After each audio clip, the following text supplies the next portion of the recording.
তো আপনারা যারা ইতিমধ্যে লাইনম্যান পদে আবেদন করেছেন তারা আসলে এখন একটা চিন্তার মধ্যে আছেন যে লিখিত হবে না ভাইবা হবে। তো আজকে আমি কনফিউশনটা ক্লিয়ার করে দিচ্ছি। ভাইবা লিখিত যেটাই হোক না কেন আপনার জন্য কোনো টেনশন নেই। এখন যদি ভাইবা হয় তাহলেও অল্প নাম্বারে হবে, রিটেন হলেও কিন্তু অল্প নাম্বারের মধ্যে পরীক্ষা হবে। তো আপনাকে দুইটারই প্রস্তুতি নিতে হবে। তো আজকে আমি যে সাজেশনটা আপনাদের সামনে নিয়ে এসেছি এটা এমন একটা সাজেশন, এমন ছোট করে আমরা তৈরি করেছি যেটা আপনাকে খুব সহজেই রিটেন ভাইবা দুইটার মধ্যে সফলতা অর্জন করতে পারবে। তো রিটেন আর ভাইবার মধ্যে পার্থক্য কি?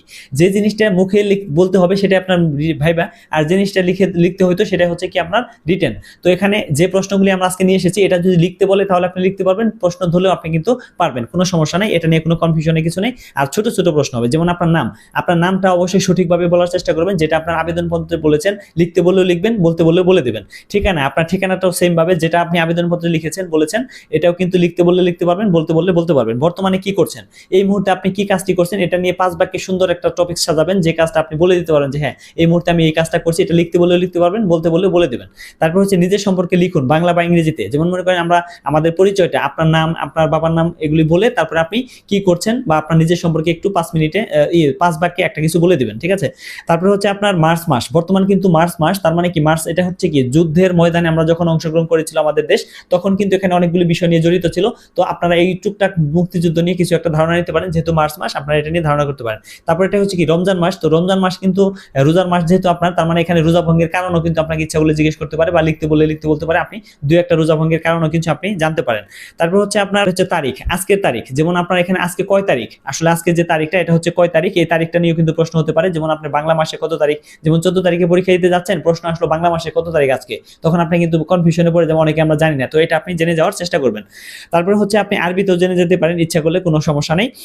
তারপরে আপনার জেলার বিখ্যাত নাম, বিখ্যাত কয়েকজন ব্যক্তির নাম, যেমন আপনার জেলা যেটা, এই জেলাটার নাম কিভাবে হইলো, আপনার জেলাটার নামকরণ কত তারিখে হইলো, কত সালে হয়েছে, বা আপনার জেলার মধ্যে বিখ্যাত কিছু মানুষের নাম আছে সেগুলি বলেন, বা বিখ্যাত খাবারের নাম আছে, বা বিখ্যাত কোনো জায়গার নাম আছে, উল্লেখযোগ্য কিছু পর্যটন কেন্দ্র বা বিভিন্ন ধরনের জিনিসপত্র আছে, এগুলো যদি ভাইভাতে বলে তাহলে কিন্তু আপনি ভাইভাতে খুব সহজে বলতে পারবেন, আর লিখতে বললেও কিন্তু আপনি খুব সহজে লিখতে পারবেন। তো দুইটার প্রস্তুতি আপনার হয়ে যাচ্ছে।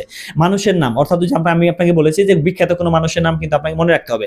আপনার জেলার নামকরণ কত সালে হয়, আপনার জেলার নামকরণ কত সালে হয়েছিল, কিভাবে হয়েছিল, কতটি উপজেলা আছে আপনার ওখানে, এবং কোন উপজেলার মধ্যে কতজন মানে লোক বা সবচেয়ে বেশি লোক কোন জেলায় বাস করে, বা কোন উপজেলায় বাস করে, এই ধরনের কোনো তথ্য কিন্তু আপনি অবশ্যই জানতে পারবেন। দেশের সবচেয়ে বড়, যেমন দেশের সবচেয়ে বড় জেলা কোনটা, সবচেয়ে ছোট জেলা কোনটা, দেশের সবচেয়ে বড় ব্রিজ কোনটা, বা সবচেয়ে বড়, অর্থাৎ ছোট বড় যত যা আছে, দেশের ছোট বড় যা কিছু আছে সবকিছু আপনি পড়তে পারেন। তারপর আপনার জাতীয় বিষয়, যেমন মনে করেন জাতীয় ফল, জাতীয় ফুল, জাতীয় গাছ, জাতীয় বিষয়গুলি, এগুলি কোনটা জাতীয় জিনিস, এই জাতীয় বিষয়গুলো কিন্তু আপনাকে অবশ্যই জানতে হবে। তারপর আপনার যেমন আপনার বাংলাদেশের পূর্বের জেলা কোনটা, পশ্চিমের সর্বোচ্চ জেলা কোনটা, সবচেয়ে মানে উত্তরে কোনটা, এই জেলাগুলির নামও কিন্তু আপনি অবশ্যই জানতে পারেন।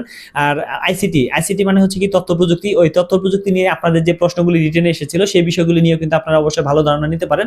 কারণ এই বিষয়গুলি কিন্তু যখন আপনি পড়তে যাবেন তখন কিন্তু কম্পিউটার চলে আসবে, কম্পিউটারের আউটপুট ডিভাইস কোনটা, ইনপুট ডিভাইস কোনটা, কিবোর্ডের কাজ কি, মাউসের কাজ কি, তারপরে কম্পিউটারের মূল বিষয়টা কোনটা, CPU central processing unit, hard ডিস্কের কাজ কি। তো বিষয়গুলি এগুলি সম্পর্কে ধারণা নেবেন আইসিটি বিষয়, এবং বিভিন্ন গুগল, তারপরে আপনার হচ্ছে ইউটিউব, ফেসবুক, সামাজিক যোগাযোগ মাধ্যম, ইউটিউবের জন্মদাতা বা বিভিন্ন এগুলি বিষয় নিয়ে কিন্তু আপনারা ধারণা করতে পারেন। কম্পিউটারের জনককে, বিভিন্ন বিষয় নিয়ে কিন্তু আপনারা করতে পারেন।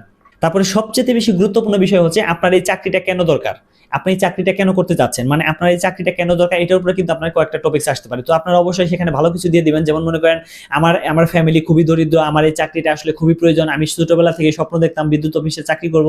তো এই সুযোগে আমি বিভিন্ন জায়গায় বিদ্যুতের কাজগুলি করেছি, টুকটাক বিষয় সম্পর্কে জেনেছি, ওয়ারিং কিভাবে করে বা বিস্তারিতভাবে কাজ করার চেষ্টা করেছি, এবং বিদ্যুৎ অফিসের যে কোনো বিদ্যুৎ সম্পর্কে আমার খুব জানার আগ্রহ রয়েছে, বা বিদ্যুতের লোক যখন আসে তখন আমি কাজগুলি মনোযোগ দিয়ে দেখি।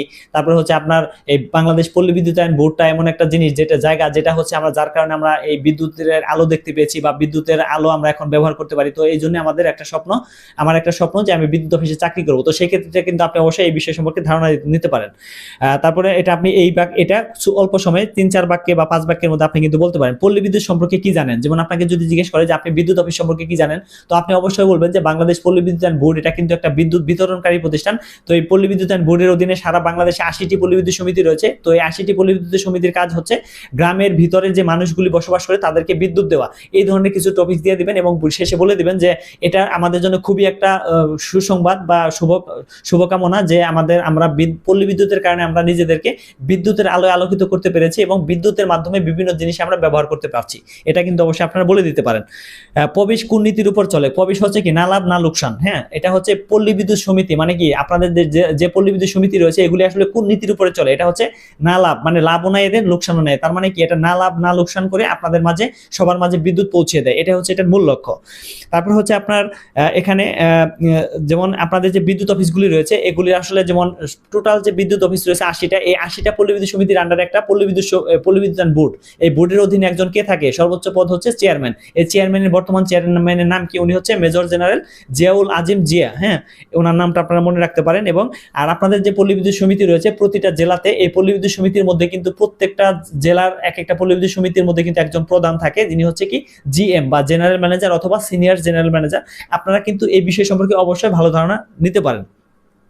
আরেকটা গুরুত্বপূর্ণ বিষয় হচ্ছে পিক এবং অফ পিক আওয়ার। তো এই পিক আওয়ার জিনিসটা কি, এটা যদি আমরা সহজভাবে বলি তাহলে হচ্ছে আমরা যদি নিজেদের ভাষায় বলি, যেমন আপনাকে যদি জিজ্ঞেস করে তাও বলতে পারবেন, লিখতে বললে তাও লিখতে পারেন। পিক আওয়ার মানে হচ্ছে কি বিকাল 5টা থেকে শুরু করে রাত 11টা পর্যন্ত হচ্ছে পিক আওয়ার। তার মানে কি এই সময়ে সর্বোচ্চ বিদ্যুৎ ব্যবহার হয়, এটাই হচ্ছে পিক আওয়ার। আমরা সহজভাবে বললেই সর্বোচ্চ বিদ্যুৎ ব্যবহার মানে হচ্ছে আপনি বাসা থেকে সবাই কিন্তু এসে বিদ্যুৎ ব্যবহার করে, বা বাসার সবাই কিন্তু সন্ধ্যার সময় বাসায় প্রবেশ করে, ফ্যান বাতি ফ্রিজ টিভি এসি সবকিছু কিন্তু আমরা ব্যবহার করি। তার মানে কি এই সময় প্রচুর পরিমাণ লোড ব্যবহার করা হয়, এই জন্যই সর্বোচ্চ লোড ব্যবহার করার জন্য এটাকে পিক আওয়ার বলা হয়। আর অফ পিক আওয়ার মানে কি যখন বিদ্যুৎ ব্যবহার একটু কম হয়, এটা হচ্ছে সময় কখন?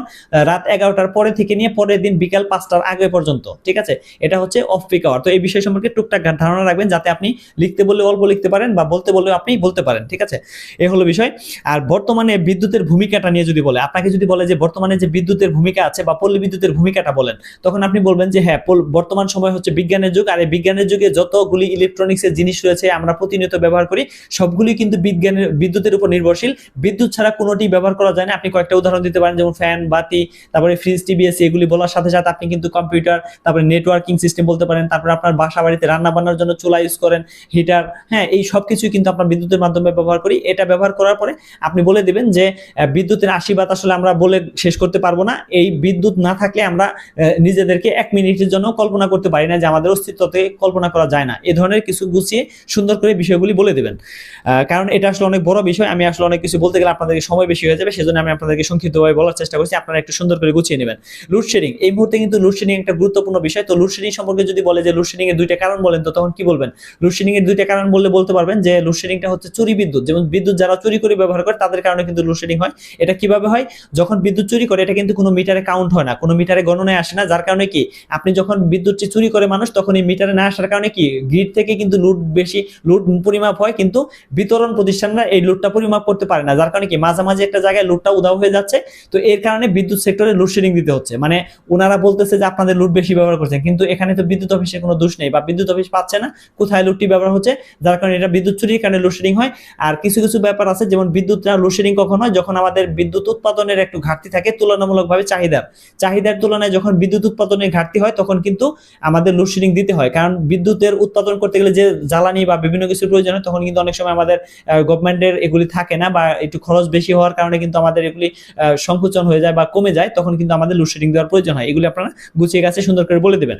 তো এই হলো মূল বিষয়গুলি বিদ্যুৎ সেক্টর নিয়ে, বা মোটামুটি বিষয়গুলি আমরা আজকে বলেছি। আমরা এই ভিডিওটাকে 2 ভাগে ভাগ করে দিয়েছি, কারণ হচ্ছে এই ভিডিওটা আজকে আমরা এটা নিয়ে করে দিলাম। সামনের ভিডিওটা করবো হচ্ছে বিজ্ঞানের যে সাবজেক্টগুলি রয়েছে সেগুলি বিষয় নিয়ে, সেখানে চলতরিত বা বিভিন্ন বিষয়, এগুলি বিষয় নিয়ে আমরা কথা বলবো। অবশ্যই আপনারা এই সাবস্ক্রাইব করে রাখবেন এই চ্যানেলটি, যাতে করে আপনারা পরবর্তী ভিডিওটি দ্রুত পেয়ে আপনারা সমস্যার সমাধান হতে পারেন বা করতে পারেন। এবং আমরা অবশ্যই পরবর্তী যে বিষয়গুলি নিয়ে আমরা কথা বলবো সেগুলি বিষয়ে ছোট ছোট প্রশ্ন আকারে আমরা অবশ্যই বোর্ডের মধ্যে বুঝিয়ে দেওয়ার চেষ্টা করবো আপনাদের। কারণ আজকে যে বিষয়টি বলেছি এটা হচ্ছে মুখে বলার মতোই, মোটামুটি আপনার নিজের ধারণা বা নিজের একটা মানে বিষয়গুলি সম্পর্কে ধারণা, কারণ এটা নিজে আপনি পারবেন। এগুলো বিষয়ে আমি দিক নির্দেশনা করে দেওয়ার চেষ্টা করলাম, কারণ এটা আপনার ভাইভাতে আসলে আপনি এইভাবে দিতে পারবেন, রিটেনে আসলে এইভাবে দিতে পারবেন। তো আপনারা অবশ্যই সাবস্ক্রাইব করে রাখেন। আমি পরবর্তীতে খুব দ্রুতই আপনাদেরকে ভিডিওটি দিয়ে দেবো, যাতে করে আপনারা উপকৃত হতে পারেন। সবাই ভালো থাকবেন, সুস্থ থাকবেন। আসসালামু আলাইকুম।